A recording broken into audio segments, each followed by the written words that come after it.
Hello, Lee here, world-class coach. Yeah.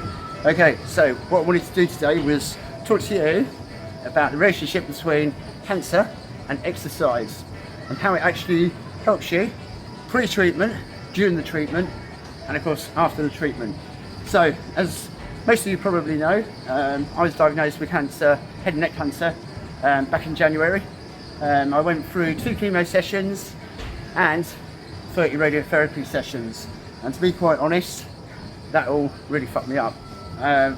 So it damaged my body quite a lot, especially around the neck. So it's burnt the inside of my throat, which is why I can't eat. But the other thing it also caused, especially with the radiotherapy, is loads and loads of fatigue. And the fatigue, it isn't just like going out on the piss on a Saturday night and trying to recover Saturday morning. It's a little bit more than that. So when it hits you, you're literally out for anything from about 2 to 8 hours. I'm getting less and less of it now, but at the peak, literally, I was training the client and then I'd have to sleep for about 2 or 3 hours. So quite a big thing with the fatigue. So that's just the radiotherapy. It also caused me a lot of swallowing problems. However, that can't be sorted by exercise, but the fatigue can. So by doing a little bit of exercises, just raises your energy, makes you feel a little better, and also changes your state a little bit. On the chemotherapy side, I only had 2 chemotherapy sessions, but there's a lot of cancers out there that require a lot more chemotherapy. And the big thing with chemotherapy, it gives you brain fog, so you get forgetful. To help you remember stuff, and again, get the blood flowing to the brain to do that, exercise is quite important. Also, peripheral neuropathy. That's kind of where you feel a little bit clumsy, and chemo does that as well. And I noticed on my second session of chemo, I was a little bit clumsy. As a matter of fact, I had the shakes. It's like sort of like coming off the beer. Just had the shakes and the cup was shaking everywhere. So it can give you that. Now, best things to that is anything that, like boxing, that requires coordination, and even some kind of sports. So it doesn't have to necessarily be in the gym, but it can be. The other thing is the cardiotoxicity. Exercise during chemo has been shown to improve that, so you're going to be less likely to suffer from that. So cardiotoxicity, basically throwing up and things like that, that's what it's going to do. And of course the fatigue during chemo. Now it drops your white blood cells down, so you are going to feel a bit of fatigue and you're more likely to infection. And again, exercise in pre-treatment and during treatment is going to help you, and of course get your recovery.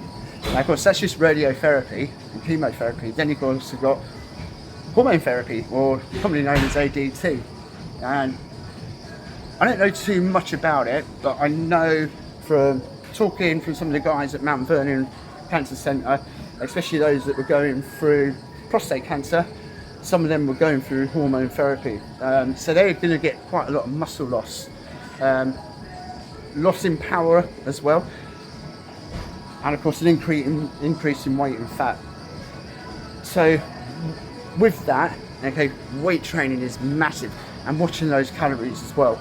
But increasing the weight training or body resistance, it doesn't need to be coming into the gym throwing dumbbells and barbells about, especially if you haven't done it before. So it can actually be band work, it can be the body's own resistance to doing that.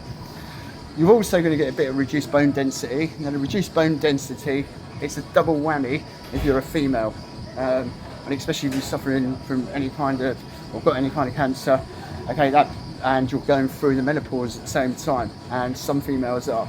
So you've just got to doubly guard against that. And again, that weight resistance training, big thing. And of course, you're also going to get the same as what you have for chemo, brain fog and the fatigue. Now there is something with hormone therapy, it does increase your risk of diabetes and CV disease. So again, to guard against that, you need to get out walking, you need to get out running. So exercise massively helps, like I said, in the treatment of cancer, both pre-treatment, during treatment and after treatment, and your recovery goes a little bit better. So if any of you guys got cancer, okay, gone through the treatment or doing the treatment as it is, or coming up to your treatment, give us a bell. We can give you exercise programs and everything like that. I've now got the experience of how you go through it, and for some of you it may just be walking a little bit more, For others that are a little bit younger, a little bit fitter maybe, okay, it can be coming down this place, getting some of the equipment behind me and working with that and getting yourself a good program by somebody not only has been qualified for about 22 years, but also has gone through it. Okay, so have a good one, guys, and see you about.